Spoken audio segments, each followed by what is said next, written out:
Selamat sore, saudara-saudari.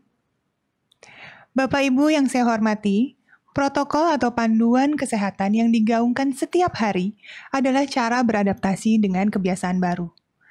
Protokol tersebut adalah syarat agar kita tetap produktif dan aman COVID-19.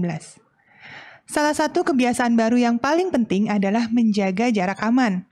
Seperti yang sudah pernah saya sampaikan, menjaga jarak yang aman adalah antara 1 sampai dengan 2 meter. Itu mampu menurunkan resiko tertular COVID-19 hingga lebih dari 50%. Penelitian menunjukkan jaga jarak adalah cara yang ampuh mencegah penularan COVID-19. Dalam masa pandemi, sebaiknya kita perhatikan hal ini. Menjaga jarak aman dari orang lain. Terapkan physical distancing, terutama di tempat umum. Dan saya ingatkan kembali bahwa penularan COVID-19 adalah melalui droplets atau percikan air liur dari seseorang yang terinfeksi ketika dia batuk atau bersin atau bahkan saat berbicara. Tanpa kita sadari, saat kita berkomunikasi dengan orang lain, bisa jadi ada percikan yang keluar dari mulut lawan bicara kita. Dan kalau kita tidak menjaga jarak sesuai protokol kesehatan yang disarankan, yakni minimal 1-2 meter tadi dari orang lain, kita bisa saja terkena percikan tersebut. Yang tentunya tidak ada yang sengaja, tapi kemudian bisa menularkan COVID-19. Apalagi kalau orang yang kita temui itu tidak kita ketahui status kesehatannya secara pasti. Maka sebaiknya dalam masa pandemi ini, physical distancing itu kita harus terapkan dengan baik. Apa sih sebenarnya physical distancing itu? Jaga jarak dan jangan dulu bersentuhan fisik, seperti berjabat tangan, berpelukan, salam pipi, cium tangan, bahkan berbisik-bisik sekalipun. Saat ini sebaiknya itu semua dihindari, dan berbagai kontak fisik lainnya dengan orang lain. Ingat, banyak sekali loh orang yang tanpa gejala yang terkesan sehat, tapi dia membawa virus tersebut. Kemarin saya sudah memaparkan bahwa virus SARS-CoV-2, si penyebab COVID-19 ini, dapat bertahan di beberapa permukaan benda selama beberapa waktu. Nah, bisa saja virus ini kemudian menempel secara tidak sengaja di tangan kita, akibat kita menyentuh barang-barang yang ada virusnya di permukaan tersebut. Nah, kalau kita kemudian bersentuhan dengan orang lain, maka penyebaran virus tersebut bisa makin masif, makin luas. Dengan menjaga jarak aman dan physical distancing, terutama ketika kita tidak menjenguk orang yang sakit atau mengunjungi orang-orang yang rentan, itu sangat penting untuk diterapkan. Mari kita biasakan untuk menjaga diri, tidak memegang anak-anak kecil, apalagi bayi, kalau kita bukan orang tuanya. Kita sempat bacakan ada sebuah berita yang mengabarkan bahwa ada bayi yang positif COVID-19 yang diduga tertular dari penjenguk, yang tentunya masuk kategori orang tanpa gejala. Praktik baik dari belahan dunia lain yang saat ini mulai menunjukkan keberhasilan untuk membendung penularan COVID-19, paling tidak untuk sementara ini adalah negara sahabat kita, yaitu Jepang. Menurut salah satu peneliti Pusat Penelitian Kewilayahan Lembaga Ilmu Pengetahuan Indonesia atau LIPI, Jepang itu tidak menerapkan lockdown atau karantina wilayah seperti beberapa negara lain, tetapi memberlakukan deteksi dini terhadap kelompok rentan dan social conformity. Apa itu? Social conformity adalah permintaan dari pemerintah Jepang kepada warganya agar menghindari keramaian atau kontak dekat secara fisik dengan orang lain. Jadi, menghindari bersalaman dengan banyak orang, kemudian menghindari agar tidak bertemu dengan banyak orang di ruang yang tertutup dan sempit.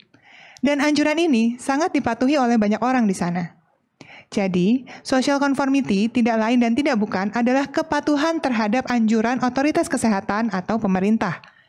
Mereka yang patuh dan disiplin mematuhi anjuran, selama ini ada hashtag di rumah saja, dan menaati PSBB, termasuk kelompok ini.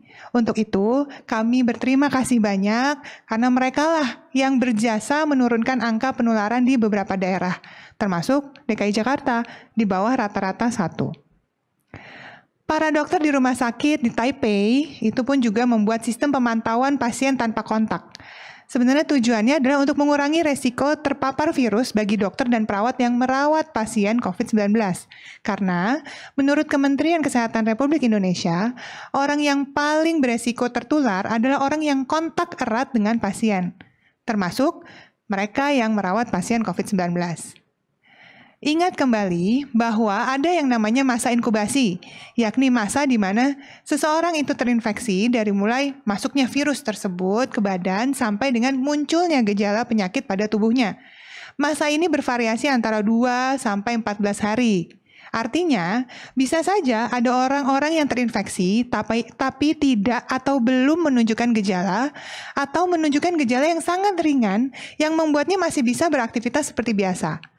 Jadi mulai sekarang, perhatikan cara kita berinteraksi dengan orang lain. Hindari kontak fisik, ingat jaga jarak. Tapi pencegahan lainnya juga tetap harus dijalankan. Tetap pakai masker dengan baik dan benar, apalagi kalau terpaksa harus berdekatan dengan orang lain. Kemudian tetap cuci tangan dengan sabun dan air mengalir, ya paling tidak selama 20 detik. Dan tentunya menerapkan protokol kesehatan lainnya. Seorang ahli penyakit menular berkata, ketika Anda mengulurkan tangan, Anda mengulurkan senjata biologis. Maka mari, jinakkan senjata ini dengan rajin cuci tangan dan jadikan alat kebajikan tangan yang menjadi alat penolong, melindungi orang lain dari COVID-19.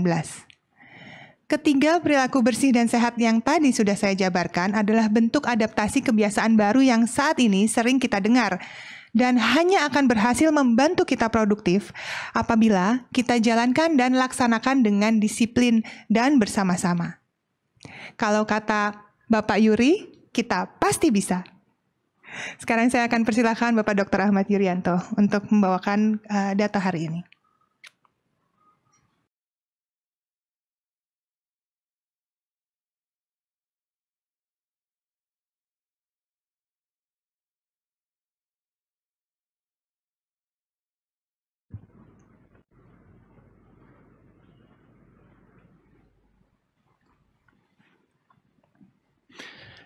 Terima kasih Dr. Reza. Saudara-saudara selamat sore. Hari ini kami akan mengupdate kembali data kinerja layanan kesehatan terkait dengan penanganan COVID-19 ini. Hari ini tanggal 12 Juni 2020 kita mengupdate sampai dengan pukul 12.00 waktu Indonesia bagian Barat selama 24 jam yang lalu. Kita telah melakukan pemeriksaan spesimen sebanyak 15.333. Artinya ini sekarang sudah menjadi 478.953 orang. Dari jumlah spesimen yang kita update tentunya kita bisa melihat bahwa kalau dihitung jumlah orang yang diupdate, yang dites, kalau kita menghitung seluruh angka nasional memang per 1 juta penduduk sedikit nilainya. Namun kita pahami bersama bahwa tiap-tiap daerah tentunya memiliki ancaman epidemiologi yang berbeda. Kita tahu bahwa negara kita ini adalah negara kepulauan, lebih dari 17.000 pulau yang diantarai oleh selat dan laut. Tentunya ini juga menjadi barier terkait dengan risiko ancaman pandemi. Oleh karena itu, tidak memiliki ancaman yang sama dari satu pulau ke pulau yang lain, dari satu komunitas ke komunitas yang lain.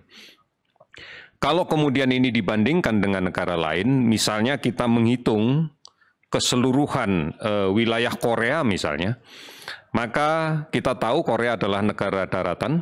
Kita lihat bahwa per 1 juta penduduk yang dilakukan pemeriksaan, dilakukan tes adalah 20.810. Kemudian kalau kita lihat Malaysia 19.120. Kalau kita lihat Vietnam 2.827. Namun jika kemudian angka ini kita analogikan dengan apa yang telah dilakukan oleh pemerintah daerah DKI, maka kita lihat bahwa per 1 juta penduduk di DKI, pemeriksaan sudah dilaksanakan sebanyak 17.954 orang. Artinya angka ini sebenarnya tidak kemudian mengesankan bahwa kita tidak menangani dengan baik. Ini semuanya adalah realisasi dari amanat yang sudah diperintahkan oleh Presiden untuk melakukan pemeriksaan secara masif. Ini data-data yang bisa kita dapatkan. Persoalannya adalah tidak mungkin seluruh wilayah tanah air dengan kepulauan yang demikian luas kita analogikan dengan negara yang hanya dalam satu daratan, dengan jumlah penduduk yang relatif sedikit dan dengan jumlah penduduk yang lebih sedikit dibanding dengan tanah air kita. Tetapi bagaimana kita menangani daerah dengan ancaman epidemi yang tinggi, kita sebenarnya sudah melakukan sesuatu yang sama dengan mereka. Kami akan terus menghitung potensi ancaman ini pada beberapa daerah yang memiliki karakteristik yang sama dengan DKI, semisal Surabaya, Makassar, dan seterusnya. Ini adalah gambaran bahwa kita telah bersungguh-sungguh di dalam melaksanakan pemeriksaan ini. Dari data yang kita dapatkan pada pemeriksaan spesimen hari ini, kita dapatkan bahwa akumulasi kasus konfirmasi COVID-19 yang positif adalah sebanyak 1.111 orang, sehingga total menjadi 36.406 orang.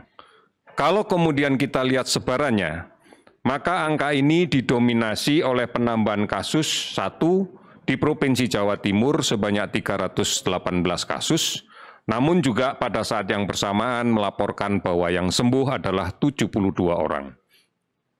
Kemudian DKI Jakarta, 93 kasus baru dan 120 sembuh. Kemudian Sumatera Utara 88 kasus, belum ada laporan sembuh. Sulawesi Utara 65 kasus, belum ada laporan sembuh. Kalimantan Selatan 60 kasus dengan 15 sembuh. Kemudian ada 14 provinsi dengan kenaikan kasus di bawah 10. Bahkan 6 provinsi melaporkan tidak ada kenaikan sama sekali. Beberapa provinsi dengan kasus yang lebih banyak yang sembuh dibanding kasus positif, diantaranya Sulawesi Selatan. Hari ini melaporkan 58 kasus, namun dilaporkan juga 73 sembuh. Jawa Tengah 44 kasus baru, 50 sembuh. Kemudian Sumatera Selatan, 33 kasus baru, 38 sembuh. Nusa Tenggara Barat, 23 kasus, dilaporkan 72 kasus sembuh. Jawa Barat, 19 kasus positif baru, 41 sembuh. Sumatera Barat, 10 kasus baru, 15 sembuh. Kalimantan Timur, 8 kasus baru, 11 sembuh. Ini adalah bukti bahwa memang sekarang persentase kesembuhan jauh lebih tinggi dibanding dengan kematian.